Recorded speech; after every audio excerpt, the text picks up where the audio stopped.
What if I told you that most real estate teams aren't actually profitable, even when their sales numbers actually look strong? In today's episode, Press and I unpack the brutal truth of why teams lose money, the 4 profit killers to watch for, and what you can do about it. If you lead a team, this episode is a must-watch. This is the Built to Scale podcast. It's time to dig into why most real estate teams lose money, even when sales are solid. Hi, I'm Andy, and I run the Scale for Teams business and community, and we help teams grow and scale to new heights. Hey everyone, I'm Preston McKissack, also with Scale for Teams. My family has built a top real estate team that sold for 7 figures, and I am focused on helping real estate agents be able to build businesses and buy back their time. And today we are talking about why most real estate teams lose money, even when sales seem to be up or are solid. So, Press, tell me a little bit about the core problem behind this concept. Yeah, well, the core problem is you're not making money. It's a pretty terrible problem, to be honest with you. I work with a lot of teams, and the sad thing is a lot of real estate business owners want to look successful, and so you will see a lot of people on stage, and if you saw their P&L, it would not match their language on stage, right? Like you see people get up on stage and they're doing all this business, but if you look at their profit and loss statement, they're losing money. I mean, I had a team that we were working with. By all intents and purposes, you would think this team was incredibly successful. I mean, like top in their city. And she started breaking down and crying because she was having to write a check every month to keep her team afloat. Her sales were pretty good, but her teams were not. And so I think there's a lot of masking that can happen when you set out to build a team. And if it's not done properly, if you don't kind of follow the 4 key pillars and tenets that you really need to have when scaling a team, you're at risk to lose money, and that's not a fun place to be. You know, it's funny you talk about that because I think I've seen that a lot as well. The team leader is the top producer, and not only are they the key part of production, they're also trying to manage a team at the same time. And so everything falls on them, and that's just not sustainable. For sure. The team can't operate without the leader. So it becomes this kind of stress point of how do I move forward? Because I'm stuck in this one place, and they can't operate without me. I can't step away. I'm also in charge of all of the production, and they're not producing. So how do you, what are some of the key pain points that you see that are telltale signs of this? Well, I would say there's like 4 things that you want to look at. If you are not happy with the profit you're making as you're building a team, here are the 4 places to look. The first one is spend. What are you spending your money on? The thing I would tell you is be careful of shiny object syndrome. It is very real and alive in our industry. And, I can't tell you, like you go to a major industry event and they've got a vendor hall and it all looks amazing. So you walk through there and you walk out with, a few $1,000 lighter, but a few new tools to implement and use. So just be cautious of what you spend your money on. That would be number 1. And I love that. The image that comes to my mind, and I've heard it elsewhere, obviously, is if you think of the Matrix, the woman in the red dress. Oh yeah, that's exactly right. Woman in the red dress. Be cautious of that. Number 2 would be splits. If you already have a team and you're not making the money you want to make, be cautious that you're not your splits aren't too high with agents. And I see this all the time. When your value proposition is light, your splits tend to be high. So be very aware that you're not building a business. Think about it like this, Andy. Your business is your business. You don't fit your business to the people. The people have to fit into the business model. And so many people who set out to build a team are doing it backwards. They get people and they're afraid to lose them. And if there's no other value on the team, the value proposition isn't strong, then the thing to give away is a higher split. and that ends up eroding profit significantly. So that would be definitely the second thing. The third would be staff, and be aware. Sales in our business fluctuate. You might have really good quarters, and you might have less performing quarters. And as you go from quarter to quarter, you have to really keep a pulse on, are you over leveraged on the amount of administrative staff that you have? I've seen many teams struggle, and they try to cover up what's lacking in sales. They try to cover up with even more administrative support, and that's never a recipe that's going to work. And that becomes even more challenging in times like now, when uncertainty is high. Maybe there's a shift taking place. The market's a little bit wobbly. That staff piece becomes all the more critical. Mm-hmm. Absolutely. And then the fourth piece, Andy, would be sales. And what I mean by that is, do I have unproductive salespeople? You kind of mentioned this or alluded to this earlier. Like, one of the tall tale signs of you having a team that's underprofitable is all the production is coming from. If you have a bunch of salespeople and all the production is coming from the team leader, then you have the fourth problem, which is you have a bunch of unproductive people, and that either means you hired the wrong people, or you're lacking some accountability, or something's missing. Because if you have a team of unproductive people and that's continuing to, that problem doesn't get better over time, it gets worse over time. And so you really got to evaluate. Those would be the four. So spend, split, staff, and sales. Those would be the four places to look if you're struggling with profit. How do you get out of that? Well, the first way is probably hire better talent, right? Spend time. This is, Andy, something I want to say to people who own a team. You need to cut yourself a little bit of slack. And what I mean by that is, if I look at your business, there's two sides. There's production, which, by the way, if you rated yourself, if you have a team and if you think about the production side of your business, I bet you would rate yourself between an 8 to a 10. Like, if you've gotten to the point to where you're adding leverage, you've probably gotten pretty good at production. However, the other side of the business is the people side. And that part comes later, typically, right? You master sales first, then you move to people, adding people onto your team, developing talent, retaining that talent.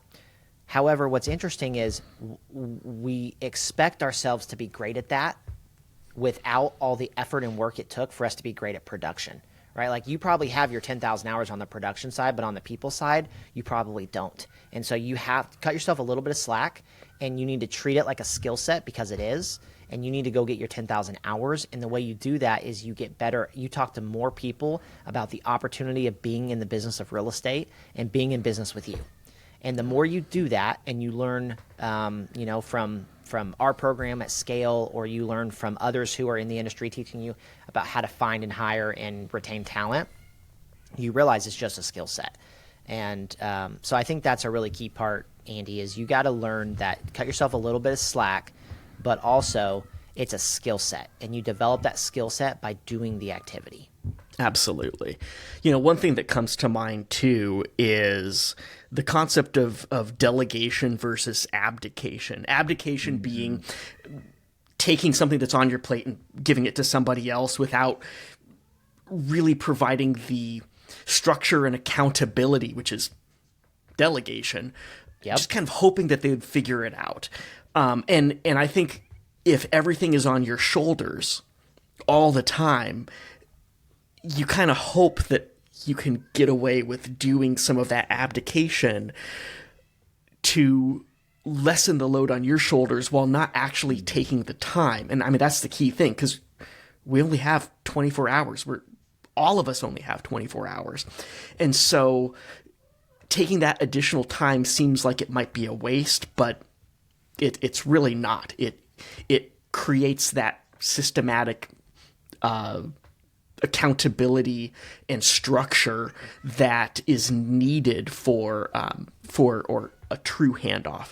Well, I love the story of Michael Jordan's coach, and Michael Jordan's coach, his strength and conditioning coach, ended up sending out it was like I don't know if it was a letter. I think it was a letter to everyone on the team except Michael Jordan. And Michael Jordan calls him and is like, "Hey, why did everyone on the team get this letter but me? And he's like, well, you're Michael Jordan. I didn't think you'd want, to work with me. And he's like, no, I'm Michael Jordan. Like, that's exactly what I am Michael Jordan because I need someone to work with me and to help make me better. And every top performer I've ever found, Andy, wants that accountability. So a lot of us look at accountability like it's a negative thing. And the reality is, with a talented individual, accountability is a support mechanism to help make sure that it's like flying a plane. How do you make sure you're hitting point to point to point to get where you want to go? And a talented person wants that accountability to help them get there. And an unaccountable person tends to be less successful, and they don't like accountability because it exposes them. What you just said, I think, is really interesting. And what comes to mind for me in steering a plane is you have to know where the destination is, and you all have to be on the same page. For sure. And so that deals with vision, your mission, your values, like all of those things matter, and communicating those so everyone on the team is in alignment with you. Because what happens if you aren't in alignment? 1 degree off, and that distance is way in the future, throws you way off course. Yep, absolutely. And we're Andy, what you said about abdication and delegation is really key. So many people, as they start to build an organization and build a culture, they're so excited to hand parts of it off because you're probably hiring and building out of a place of pain.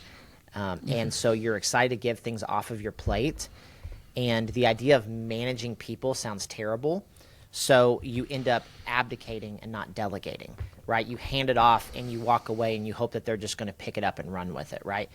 That rarely, if ever, works, right? There has to be a level. The most important hour you can spend with that person is the hour a week that you sit down with them and you make sure that they are on alignment of doing what they need to do to win at their job, or course correcting if they are not, to your plane analogy, right? Yeah. One thing that I used in the past as a leader of a team, different industry, but still the same principle applies, is I would meet with each member on my team on a weekly basis or bi-weekly basis. And there was always 3 questions that I would ask. And I thought this was brilliant. What are you proud of? What do you feel you could do better? And how can I help? And getting into that mind frame is, celebrating the win. What are your struggle points? And coming out of the area of how I can help to get you to your goals so we can all be going in the right direction. So good. That's good, Andy. All this ties back to, we started this with talking about profit.